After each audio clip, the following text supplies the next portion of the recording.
స్వాగతం. ఇక Facebook, WhatsApp, ఈమెయిల్లు ఇవి లేకపోతే రోజు గడవదు.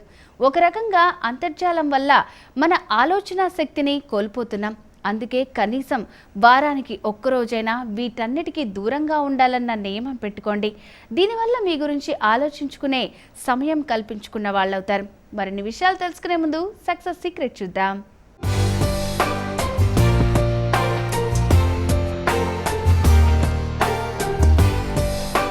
పుట్టింది ఆంధ్ర అయినా పెరిగింది మొత్తం మహారాష్ట్రలో. సో అక్కడ చేతి కళలకి చాలామంది చాలా ఇంపార్టెన్స్ ఇస్తారు. అక్కడ ఫైన్ ఆర్ట్స్కి వాటికి కూడా చాలా ఇంపార్టెన్స్ ఉంటుంది. అక్కడ ప్రతి లేడీ కూడా ఇంట్లో ఏదో ఒకటి చేస్తూ ఉంటుంది. అలాంటి వాతావరణంలో పెరగడం వల్ల నేను పెళ్ళయ్యాక కూడా నాకు ఎప్పుడు కూడా ఖాళీ టైంని వేస్ట్ చేయాలనిపించేది కాదు. అందుకని పక్కనే ఒక బ్యూటీ పార్లర్ ఉంది కదా అనేసి అక్కడ నేను వెళ్ళి బ్యూటీ కోర్స్ నేర్చుకోవడం జరిగింది. 1 year నేర్చుకుని నేను post diploma in beautician, yoga and skin therapy తీసుకున్నాను. అది తీసుకున్నాక నా బ్యూటీ కోర్స్ తోటి ప్రయాణం స్టార్ట్ చేశా. పెళ్ళికి ముందు నేర్చుకున్న హాబీగా నేర్చుకున్న పెయింటింగ్, పెళ్ళైన తర్వాత నేర్చుకున్న టైలరింగ్ ప్లస్ ఈ బ్యూటీషియన్ కోర్స్ తోటి నా పార్లర్ రన్ అయ్యేది. దానివల్ల నాకు ఎప్పుడు ఏదో ఒకటి పని ఉంటూనే ఉండేది. ఒక్కోసారి పెయింటింగ్ ఆర్డర్స్ చేసేదాన్ని, ఒక్కోసారి టైలరింగ్ స్టూడెంట్స్ ఒక 10 మంది ఉండేవాళ్ళు, ఒక్కోసారి పార్లర్లో ఫుల్ బిజీ ఉండేదాన్ని.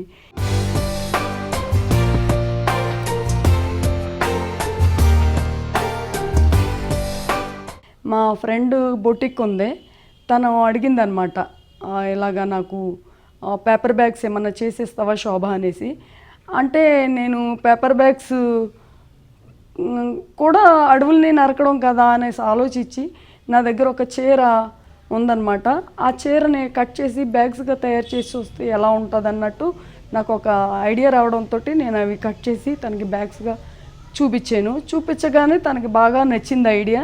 తన దగ్గర ఉన్న మిగిలిపోయిన తాన్లన్నీ తను నాకు ఇచ్చేసి నాకు ఒక 200 బ్యాగ్స్ కుట్టివ్వు నా షాప్ కోసం అంటే, నేను సరే నేనైతే 200 కుట్టలేను కాబట్టి కొంతమంది కావాలి నాకు ఎలాగా అనుకుంటూ నేను మా పనమ్మాయి దగ్గర అన్నా, మీ ఏరియాలో ఎవరైనా కుట్టే వాళ్ళు ఏమన్నా ఉన్నారా అమ్మ అనేసి.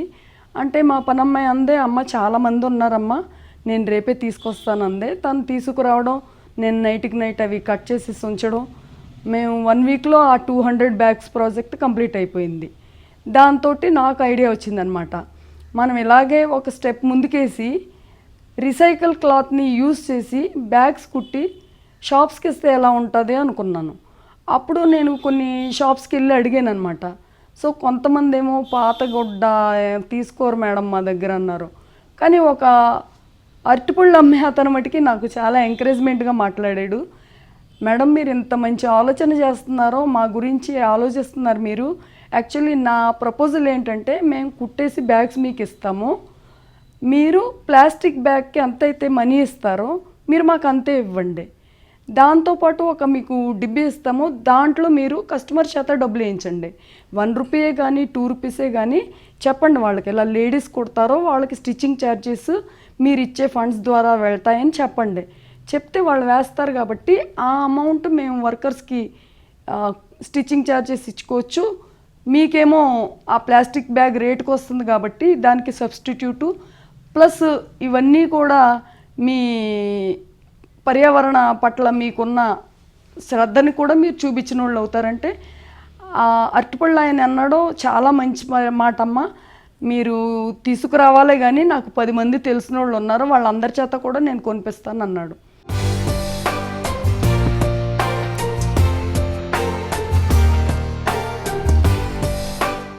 మేము ప్రాజెక్ట్ స్టార్ట్ చేసాము.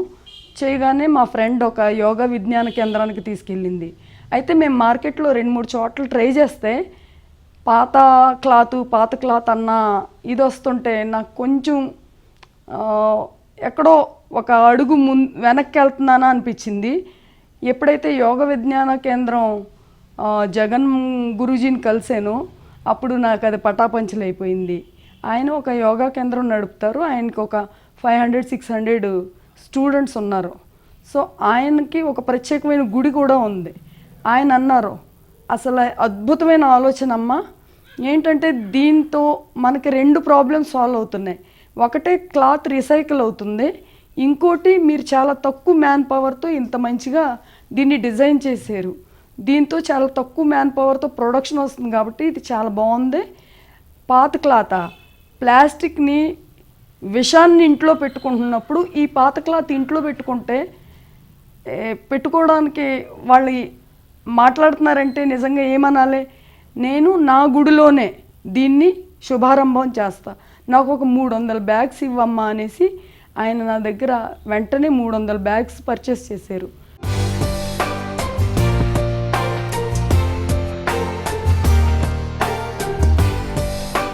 సేల్స్ ఫోర్స్ అని ఒక సాఫ్ట్వేర్ కంపెనీ, వాళ్ళ కంపెనీలో మా సేల్స్ కౌంటరే పెట్టించేసారు. వాళ్ళు ఇప్పటికీ కూడా వాళ్ళ సహాయాన్ని ఇంకా ఎక్స్టెండ్ చేస్తూ నెక్స్ట్ మళ్ళీ మాకు బట్టలు కలెక్ట్ చేసి ఇచ్చి మళ్ళీ సేల్ కౌంటర్ పెడతామని చెప్పారు. సో ఈ రకంగా వాళ్ళు ఇచ్చిన ప్రోత్సాహంతో మేము గ్రీన్ పీస్ అనే ఒక ఆర్గనైజేషన్కి అటాచ్ అయ్యాము. ఆ ఆర్గనైజేషన్ వాళ్ళు ఎక్కడ ఏ ఈవెంట్ చేసినా కూడా మా రైజింగ్ ఈవ్స్ ప్రోడక్ట్ని డిస్ప్లే చేయడము, దాన్ని ఎంకరేజ్ చేయడము జరుగుతుంది. ఉమెన్ ఎకనామికల్గా ఇండిపెండెంట్ అవ్వాలి. ఆ ఇండిపెండెన్సీ కోసం తన వంతు తను కృషి చేసి, ఎందుకంటే దేవుడు ఉమెన్కి ఇచ్చినంత పేషెన్స్ మెన్కి ఇవ్వలే కాబట్టి ఆడది చేయగలిగినన్ని పనులు మగోళ్ళు చేయలేరు కాబట్టి మనల్ని మనం ప్రూవ్ చేసుకోవాలి. మన రెస్పెక్ట్ ఎవరో ఇవ్వరు, మన రెస్పెక్ట్ మనం ఎర్న్ చేసుకోవాలి. అది మన సమాజానికి, మన సమాజం పట్ల మనకున్న బాధ్యత. మనం మన పనుల ద్వారా చూపించుకుంటే మనం పిల్లలకు కూడా ఆదర్శప్రాయంగా ఉంటాము, మనం ఒక నవ సమాజ నిర్మాణానికి నాంది వేసిన వాళ్ళం అవుతాము.